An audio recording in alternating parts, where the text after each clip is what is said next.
What's up, everybody? Once again, my name is Matt, and welcome back to Let's Play The Legend of Zelda Majora's Mask 3D. In the last episode, we climbed all the way to the top of Stone Tower and opened up the way to the temple. But since I saved and quit between the last recording session, I guess the blocks have moved back. So in this episode, well, we'll have to start by playing the Elegy of Emptiness to move some blocks around. Oh, actually, you know what? Instead of, playing it all 3 times to move all the blocks, I will just show off the glitched method that I was talking about in the last episode. No reason to play the song more than I have to, plus, I already showed off how to do it the normal way, so this will just save us a little bit of time and get us to the temple a little bit faster. So, yeah, all you gotta do is play it once on that first switch, then play it once you stand on this block, and that will remove our buddy Ben from that switch and bring us all the way over to the entrance of the temple. Alright, so, before we go inside, real quick, let me grab my arrows and my Chateau Romani. I mean, I did buy this for this temple, so let's take a good big swig of this. And now that we have unlimited magic, we are ready to take on the last temple of the game. Let's do it, man. So this is Stone Tower Temple. And oh man, this one is a doozy, especially if you're going for 100%. It can be a real pain in the butt to do that. But you know what? I said I would get them all, and I'm going to stick to it. Plus, I mean, the reward that you do get is kind of cool, although not that useful. Anyways, right up here, there is an eye switch that we can hit, so make sure you do that because it is very, very easy to miss. There's actually a lot of things like that in this temple, like switches or different things you can hit with certain types of arrows that, once you do hit them, will normally cause a chest to appear, and 9 times out of 10, yeah, those chests will contain stray fairies. So, just like with every other temple, there are 15 stray fairies in total that we need to collect. And it'll be a while until we get all of those. They're pretty well spread out in this temple. Real quick, though, let's blow up this cracked wall. That way we can start solving the puzzle in this room. What's kind of funny is that the very first puzzle in Stone Tower Temple is actually like a block puzzle, which is kind of tedious, but not too bad. It's only 1 block, and we only have to put it on 1 switch, which is pretty close by. So all things considered, it's really not that bad.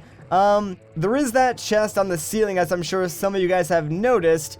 Obviously, we have no way of opening that up right now, so we'll have to do something a little bit later on with the temple that will allow us to reach that. And that's sort of why I think this temple is kind of tedious and a little bit annoying, honestly. I understand a lot of people might like this temple a lot, but for me personally, at least for 100%, it's that temple that I always get to and go, oh man, do I really want to do this? But I digress. Anyways, this very large switch, as you can see, you need to be in your Goron form to weigh it down, so make sure you do that and then play the Elegy of Emptiness on here. That way you can leave your Heartless Soldier behind. That's like the only switch that you need to be in a specific form to activate in this temple. So just keep that in mind. For the rest of these switches, we can just do it in whatever form we please. So we're going to leave our Zora statue behind over here because there's still one more switch after this that we need to activate. And I guess we have no choice, but we'll activate the next switch by summoning our good buddy Ben. And yeah, as you just saw, stepping on this switch will open up that gate, allowing us access to a different part of the room. And this is sort of like another reason why this temple is so tedious, just because every time you play the Elegy, which is quite a bit in this temple, you have to wait until the entire song finishes playing, and obviously that adds up over the course of the entire temple. Anyways, we're standing on some cracked ground, so let's grab our blast mask real quick, and we're gonna blow up while standing right on top of it, which is going to cause us to fall down. Not really a big deal. We will take a little bit of damage, but whatever, who cares? Now let's grab our hookshot real quick before we do anything else in this room and latch onto this target, because right up here in this little tiny alcove is a chest that contains our second stray fairy. So now that we got that, let's jump back down and melt this sunblock very quickly with our mirror shield. And right behind it are 2 more statues and a chest. Now, it's not really apparent, and I'm not sure how they expected you to know this, but you do actually need to kill all of these statues. I believe they're called Armos, so you can kill them very, very easily by walking up to them and punching them as a Goron, since one Goron punch will cause them to spin out of control and then just explode. But yeah, make sure you kill all of them, because after you do, it will cause a chest to spawn, and what's inside that chest is actually needed to progress through the temple. Again, not really sure how they would expect you to know that. Anyways, let's open up this first chest real quick, because inside, we're gonna get something pretty useful. It is the dungeon map. So now we can see what's going on and stuff like that. Now let's open up this second chest that we caused to spawn by killing all the Armos.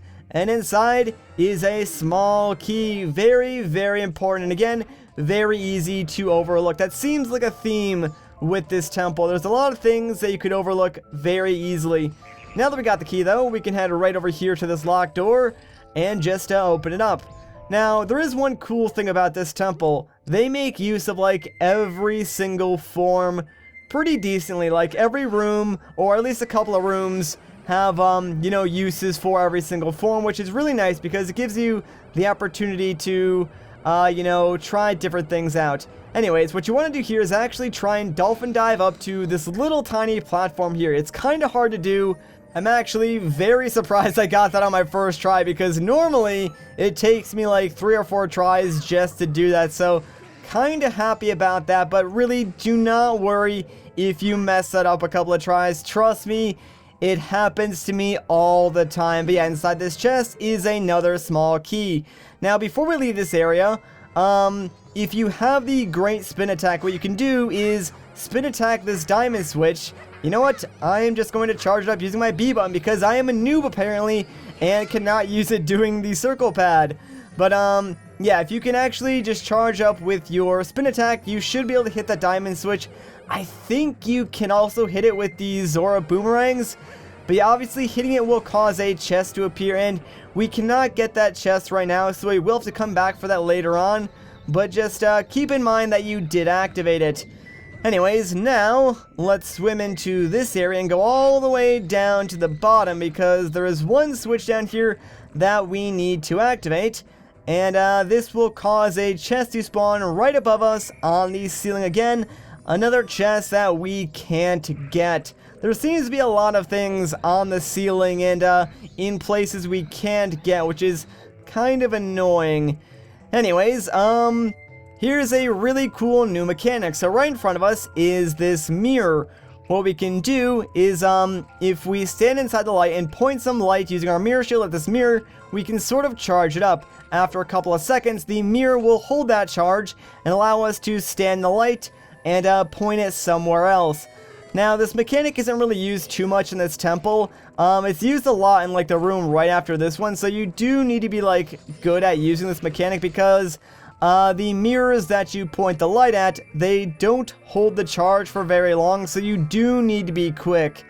Anyways, right inside this chest, we got ourselves the dungeon compass. But now that we got that, we are pretty much good to go. So let's take our small key that we got and unlock this door. And this is the room that I was talking about with all the mirrors. So first things first, we need to transform into a Goron, because we can punch all these giant stone blocks out of our way. That way we can get some sunlight right in the center of this room. So now let's transform back into a human. We can also use the sun to kill the bad bows, by the way. Alright, so real quick, let's actually shoot some sun at this particular sunspot, because that is going to cause this chest to appear, and I believe it does contain a stray fairy. There's a lot going on in this room, so I'm going to sort of like tackle everything one by one, just because I don't really want to like do everything all at once and then sort of forget to collect something or make some stupid mistake. So hopefully this black bow will actually launch, yeah, right into my sunlight. Perfect, there we go. And now we can just melt this sun block very quickly. And that should be guarding a chest. But before we go down there and pick that up, let me grab my blast mask, because there is going to be an enemy guarding it. And if we stand close to it and detonate, yeah, we can just explode it. And now we are free to open up this chest, which again contains another stray fairy. Alright, so now that we got that, all we gotta really do is make our way out of this room, and this is somewhat difficult. So what you want to do here is charge up this first mirror for a couple of seconds, and once it's fully charged, run over here and try and charge up this second mirror using the light. And oh no, this is not gonna work. Yeah, that was just like really poor mirror movement on my part. So let's charge up this first mirror again. This is why, like, this is the hardest part of this room, just because if you don't get your mirror pointed at, like, the right angle, it can be really annoying. Alright, there we go, and now we will finally be able to shoot the light at this sunblock and remove it, and that will reveal the exit.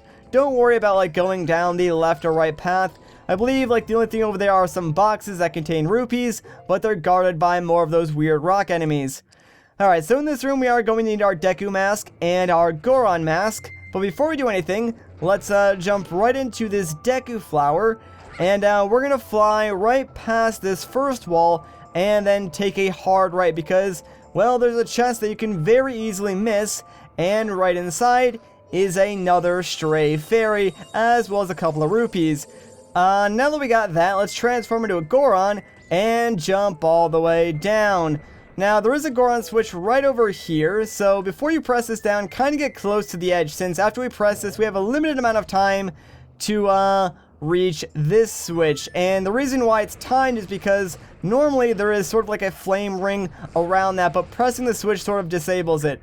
But yeah, if you roll quick enough, you should be able to reach this no problem, and pressing this will disable the flame ring around the chest on the top. So now we can easily go and pick that up, which is exactly what we are going to do. So let's climb this ladder and go all the way back to the top. And then we're going to use this one Deku Flower to fly all the way around this room. How the heck are we going to do that, you might ask? Well, see those like weird wind currents? Believe it or not, if we fly into those as a Deku Scrub, they will pretty much boost us up and refill our sort of like flight distance meter that doesn't really exist, but it's kind of there. You just can't really tell.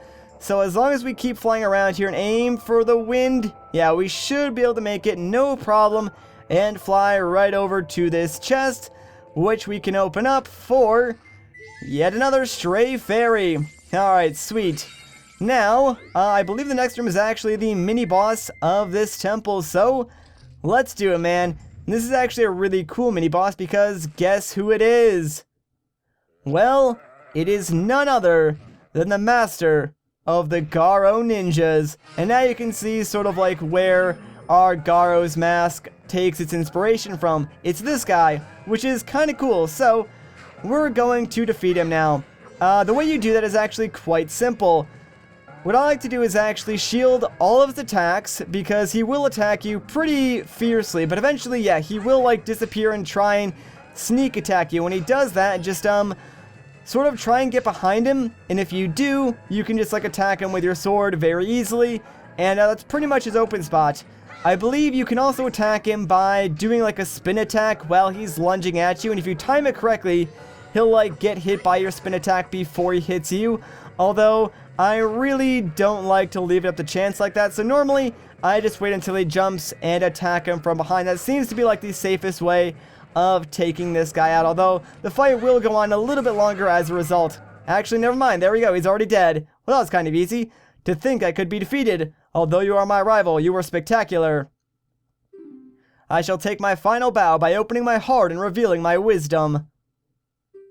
If you shoot that which burns with a sacred golden light into the glowing red emblem outside the temple, the world shall be rearranged so that the earth is born in the heavens and the moon is born on the earth.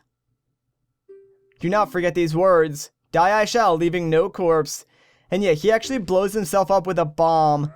That is the law of the Garo. Alright, so there we go.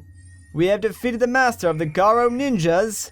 And it looks like we're about to get the item from this temple, so I wonder what it is. Well, I mean, I already know what it is, but that still doesn't make it any less cool, because we got ourselves the light arrows, the most powerful arrows in the game. The sacred light of justice resides in these arrows. Aim true to slay evil and light the way. Alright, now these bad boys, they do eat up a lot of magic, which is kind of why I got the Chateau Romani. So now, as long as we have arrows, we can use our light arrows as much as we want. So that'll be very, very useful to us. Anyways, let's take this guy out. You might actually remember this guy from the Woodfall area, because I believe he was like the only enemy before we actually got into Woodfall Temple. So yeah, I don't know why they put him here. It seems kind of weird, but there he is. He's kind of there just to serve as like a distraction and sort of an annoyance, I guess. Anyways, speaking of new enemies, this guy, his name is Igor, probably because he has like a giant eye. But yeah, if you shoot him with like 4 light arrows, he goes down very, very easily. And you do want to kill him, obviously, because he causes a chest to appear. So, very quickly, let's just run back and open this up because, well, guess what? It contains another stray fairy. Now, it is worth mentioning that we can only get 7 stray fairies as of right now. So, we've pretty much gotten all the stray fairies that we can collect. And guess what? We are right back at the beginning of this temple, which is precisely where we need to be because, well, like the Master of the Garo Ninjas said, if we shoot light at the red emblem outside the temple, something will happen. So, we need to leave Stone Tower Temple very quickly. And right outside, if we turn around and use our light arrows, check it out, there's a red emblem. So let's shoot it and see what happens. And holy crap, what is going on? So yeah, shooting that emblem has inverted the entirety of Stone Tower. Kinda crazy, right? And now, well, we can just jump across these blocks and make our way right back into the temple. But now it's not Stone Tower Temple. Instead, this is the inverted Stone Tower Temple. Like, even though the game doesn't say it, that's what it's like, you know, called among fans, I guess. Anyways, though, for the first time ever, I'm actually going to stop the video halfway through a temple because the rest of this is going to take a while. So, if you enjoyed this video, a like rating would be greatly appreciated. If you want to see more, consider subscribing. But once again, guys, my name is Matt. Thank you so much for watching, and I'll catch you in the next one.